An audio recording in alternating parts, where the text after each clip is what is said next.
Hey, shalom, shalom, mishpocha. Welcome to another edition of the Brit Chadasha Connections. This is installment number 12 called Vayechi, and it's called He Lived, and it's taken from Yochanan, John chapter 19, verses 26 and 27, which says, Then saith he to his disciple, Behold thy mother. Obviously, this is Yeshua talking to his disciple from the execution stake, from the cross.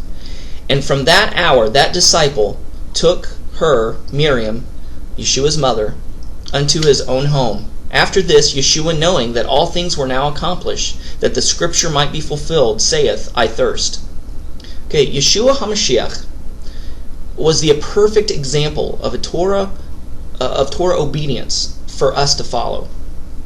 We see here that in Yeshua's last moments, not only was he thinking about the sins of the whole world, which he was atoning for, but also for his own mother.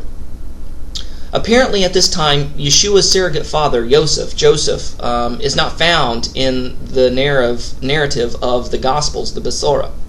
So we can safely assume that he's probably passed away, that he's probably died. So Yeshua, not wanting his mother Miriam / Mary unprovided for, makes this request to his top Talmudim, Yochanan, his top disciple, John, to take his mother into his home and to care for her. Now the bond between the rabbi and the Talmud is strong, that like unto family. And so this was done as Yeshua requested. So Yochanan, John, didn't think twice. He's like, yeah, sure, Rebbe, sure, Rabbi. I'll do whatever you say. I'll take your mother into my home. She'll be as my mother. No problem. So this tells us several things. Number one, it tells us to make sure that all our business is taken care of before we die.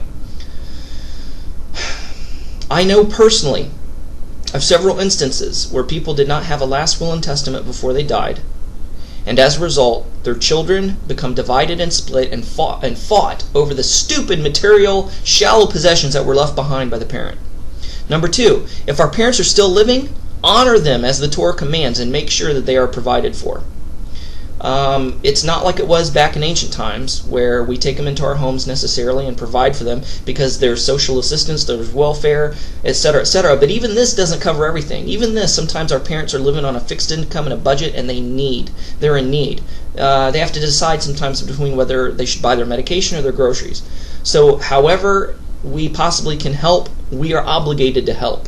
After all, they raised us for X amount of years and provided for us. The least we can do is provide for them in their time of need in return in their golden years, what should be their golden years. Number three, our spiritual family can be and sometimes should be closer than our flesh and blood family. And you can read Matthew chapter 12, verses 46 and 50 through 50 for this. And I think, if I'm correct, that this is the portion where Yeshua was speaking and somebody said, hey, your mom and your sisters and your brothers are outside, they want to speak to you. And Yeshua's like, okay, this is a good teaching moment. He says, who is my family? Spread his hands out to the people that he was speaking to. He goes, those who keep the Torah, those who do the will of my Father, that is my true family.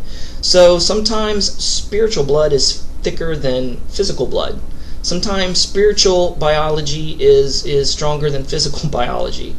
Sometimes our spiritual family is closer and more dear than our physical family. Even David HaMelech, King David, said in one of his Psalms, he's like, even when my mom and dad turn against me, the Lord's going to raise me up. He's going to be my father. He's going to be my parents. So that's all the time we have for today. Thanks for watching, and we'll see you next time. Shalom, Shavuot Tov. Bye-bye.